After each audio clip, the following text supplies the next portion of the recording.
Bonjour, donc j'imagine que vous êtes avec moi aujourd'hui parce que vous avez déjà vu la vidéo 1, 2 et 3 de la série de vidéos de WePick Nord pour vivre votre première expérience ou votre deuxième, troisième, quatrième expérience dans l'Ouest canadien et savoir comment faire pour travailler pour les meilleurs fermiers. Donc je vous ai parlé de l'acronyme TPEE plus tôt dans cette série de vidéos-là. Aujourd'hui, je vais continuer de développer sur le T, qui est travailler pour les meilleurs fermiers. Donc, maintenant que je vous ai parlé des meilleures fermes pour lesquelles travailler, je vais vous dire comment approcher ces fermes-là pour être certain ou certaine d'avoir une job avec eux.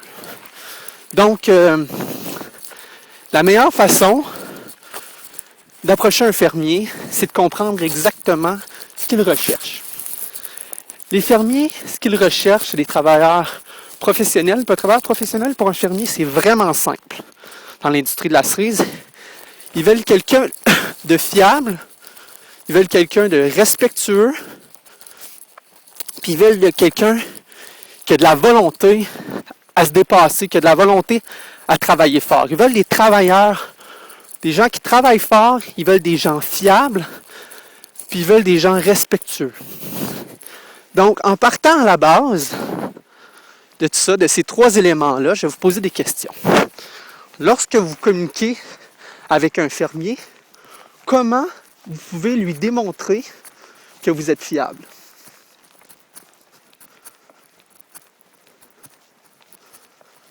Prenez le temps d'y penser. Prenez 5 minutes, écrivez sur une feuille comment vous pouvez démontrer à un fermier que vous êtes fiable. Deuxième chose, comment vous pouvez démontrer à un fermier que vous êtes respectueux à travers vos communications écrites, verbales ou même non verbales dans votre gestuelle. Arrêtez la vidéo s'il faut, puis prenez un autre 5 minutes pour réfléchir à comment vous pouvez démontrer ça. Dans ces trois manières-là. Ensuite, j'imagine que vous savez où je m'en vais avec la troisième question. Comment vous pouvez démontrer à un fermier que vous êtes un travailleur fort dans votre écrit, dans votre verbal et dans votre physique. Dans votre écrit, vous pouvez dire, par exemple, je suis un travailleur fort dans la lettre que vous envoyez. Ou I'm a hard worker dans l'écrit.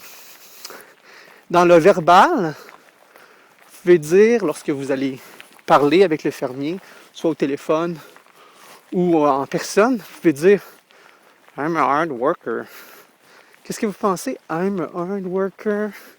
Non. I'm a hard worker. Qu'est-ce que vous pensez de ça? Est-ce qu'il y a une différence? I'm a hard worker. I'm a hard worker. I want to work hard for you. Vous voyez qu'il y a une différence. Et la troisième, c'est dans le non-verbal, la posture. Si vous êtes comme ça, là, penché, là, est-ce que vous pensez que le fermier va vouloir de vous? Non, le fermier, ce qu'il veut, c'est quelqu'un de fort. Fait qu'il veut quelqu'un qui se tient droit, qui a les épaules bien droites et qui se tient fort. Donc, qu'est-ce que vous pouvez faire pour démontrer ça à un fermier lorsque vous le voyez en personne? Donc, maintenant qu'on comprend mieux ce que le fermier veut, puis qu'on a ciblé des manières pour nous de voir comment on peut démontrer à un fermier qu'on est des travailleurs forts, qu'on est respectueux, et quoi d'autre? Et oui, vous avez raison, exactement. C'est pour ces trois raisons-là, de ces trois façons-là qu'on va le démontrer aux fermiers qu'on est le travailleur ou la travailleuse qu'ils ont besoin. Suite à ça, vous allez vous demander, il faut aussi être capable de se vendre aux fermiers. Donc, dans mon cas, de la façon que je procède, je m'y prends d'avance parce que les fermiers reçoivent des milliers de courriels. Puis le problème des courriels, c'est qu'il y a des gens qui font un courriel, qui l'envoient à tout le monde. À tout le monde sur la liste des fermes où est-ce qu'ils peuvent travailler. Mais ça, les fermiers, ils le sentent, ça. Fait que la première chose à faire, c'est d'écrire des messages personnalisés à chacun des fermes, mais aussi de le faire le plus tôt possible. Comme là, on est le 18 janvier. Fin février, mars, là, je dirais début février, là, si vous appliquez pour les meilleures fermes que je vous ai nommées plus tôt, là, il y a des bonnes chances, même si vous êtes une première année, qu'ils vous emploient, si vous appliquez d'avance. Mais faites un message personnalisé. Allez voir le site internet de l'agriculteur. Allez voir les commentaires que des gens ont faits par rapport à ces agriculteurs-là sur le web. Essayez de trouver des informations sur le site de BC Cherry pour regarder à quel niveau que ces agriculteurs-là s'impliquent dans l'industrie de la cerise, puis valorisez-les. Dites-leur un compliment dans l'écrit pour dire que vous trouvez ça admirant ce qu'ils font. Pour développer un lien de confiance avec eux. Pas un compliment exagéré, un compliment. Pour leur dire que vous avez regardé ce qu'ils font, puis vous trouvez que c'est bien ce qu'ils font pour l'industrie de la cerise. Ou c'est bien ce qu'ils font pour leurs travailleurs. Ou quoi que ce soit. Puis ensuite, parlez-leur de vous. Dites-leur comment vous allez être le travailleur travaillant, le travailleur respectueux et le travaillant, respectueux et discipliné. Donc, vous devez leur démontrer ça dans votre lettre écrite. Vous leur envoyez la lettre écrite, puis ils en reçoivent beaucoup, mais à ce temps-ci, ils n'en reçoivent pas beaucoup. Donc, il y a des bonnes chances qu'ils vous répondent, puis qu'ils vous disent « Ah oui, on a une place pour vous », ou qu'ils vous disent « Désolé, notre équipe est pleine ».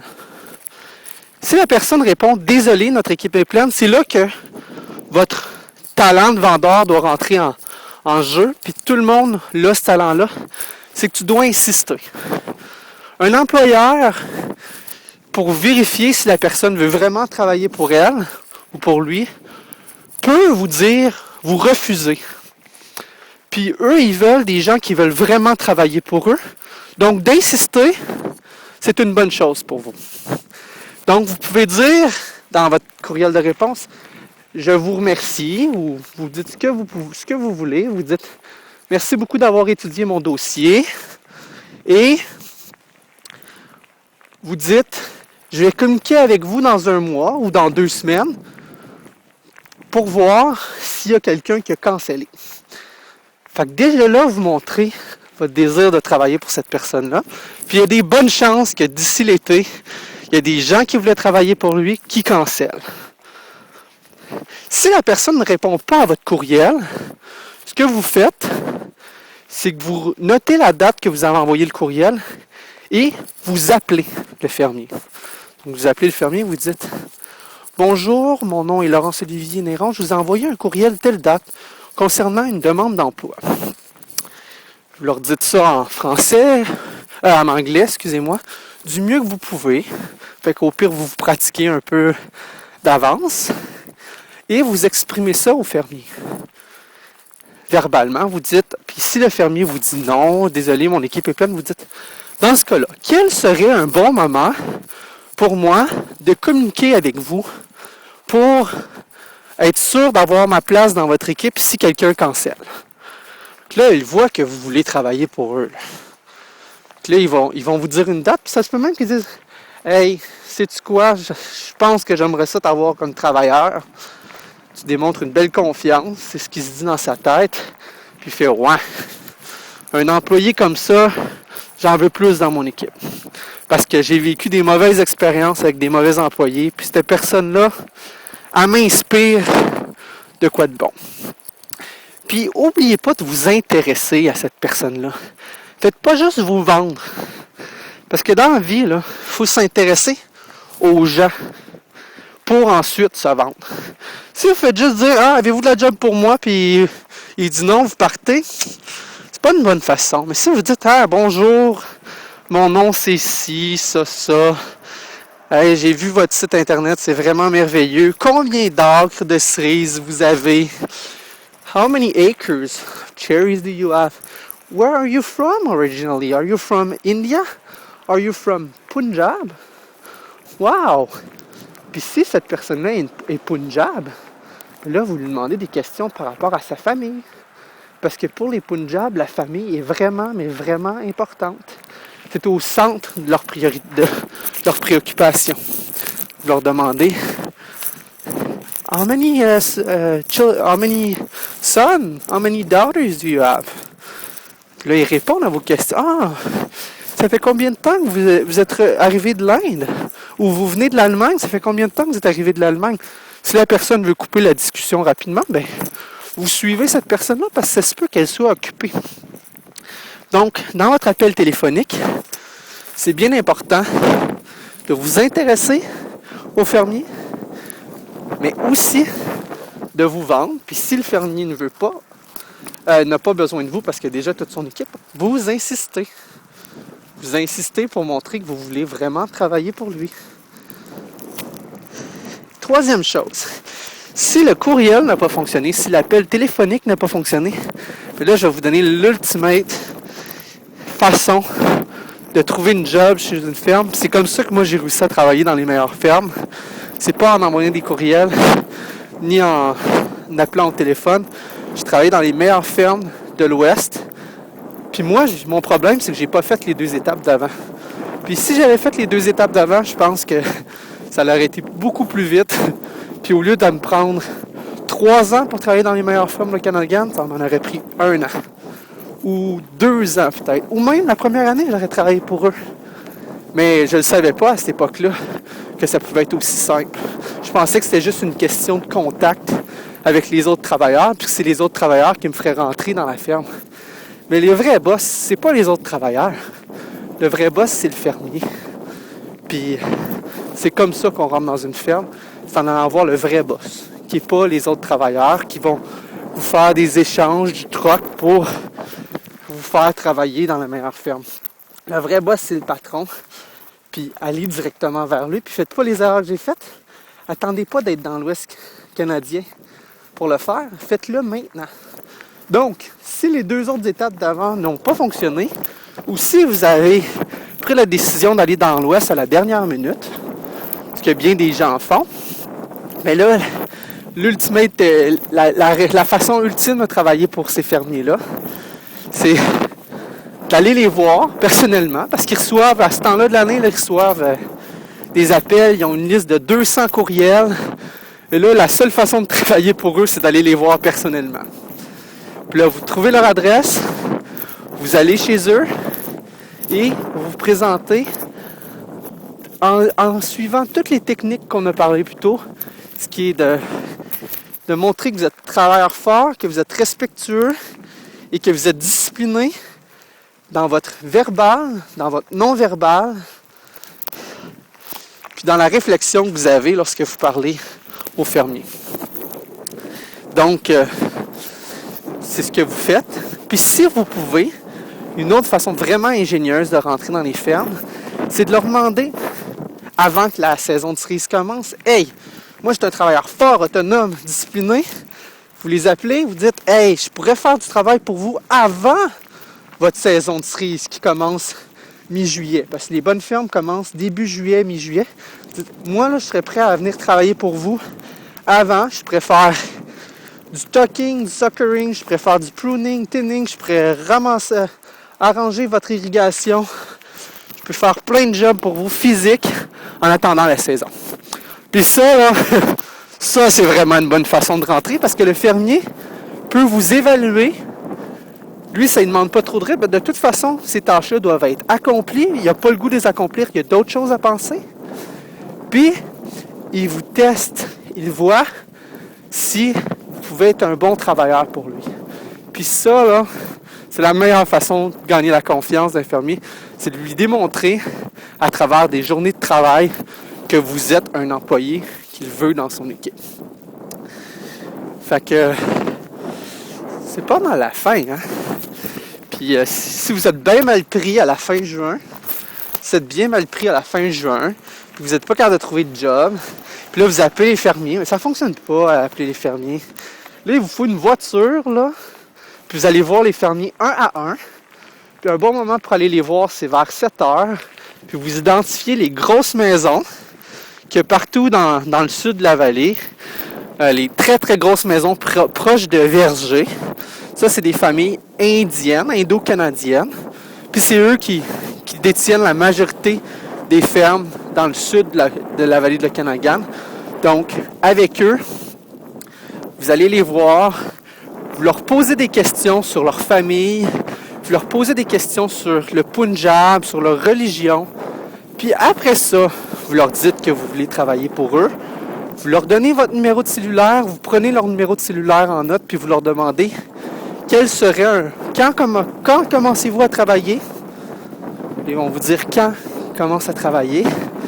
Vous dites, OK, je vais vous appeler une semaine avant pour confirmer que je vais travailler pour vous. Je vais vous appeler 2 jours avant pour confirmer que je vais travailler pour vous. Vous bâtissez votre réseau de contacts comme ça et vous les appelez un à un. Vous allez les voir personnellement et vous leur demandez « Est-ce que je peux travailler pour vous? » Puis pourquoi la voiture? Parce qu'en vélo, là, vous n'allez pas loin. Puis les gens qui n'ont pas de voiture, ils terminent au parc, dans les parcs. Puis dans les parcs, ce qui arrive, c'est que c'est une gang de personnes qui n'ont pas de voiture ou des gens qui sont au parc pour vendre le pot ou vendre les cigarettes indiennes qu'ils ont ramenées ou la MDA qui ont ramené du Québec, qui veulent vendre aux travailleurs. Puis au parc, les gens souvent ont un esprit négatif, « Ah, il n'y a pas de travail, il n'y a pas de travail. » Puis pendant que tu dis qu'il n'y a pas de travail, mais tu ne cherches pas pour de la job, puis tu te retrouves à attendre pendant quelques semaines à pas travailler parce que t'es arrivé au début juin ou à mi-mai. Puis là, tu travailles pas, tu trouves pas de travail. Puis là, ton argent diminue. Tu es obligé d'appeler tes parents pour leur demander de t'envoyer de l'argent parce que t'as pas d'argent. Donc, c'est pas winner, hein? C'est vraiment, mais vraiment pas winner. Fait que je vous garantis que si vous suivez mes trucs, là, vous allez réussir à travailler dans les meilleures fermes. Puis moi, je suis un exemple. Ça m'a pris 3 ans pour travailler dans les meilleures fermes. Travailler chez le Demelo, Lowell dans le sud, travailler chez Greg Norton. J'ai travaillé chez Shukin à Creston.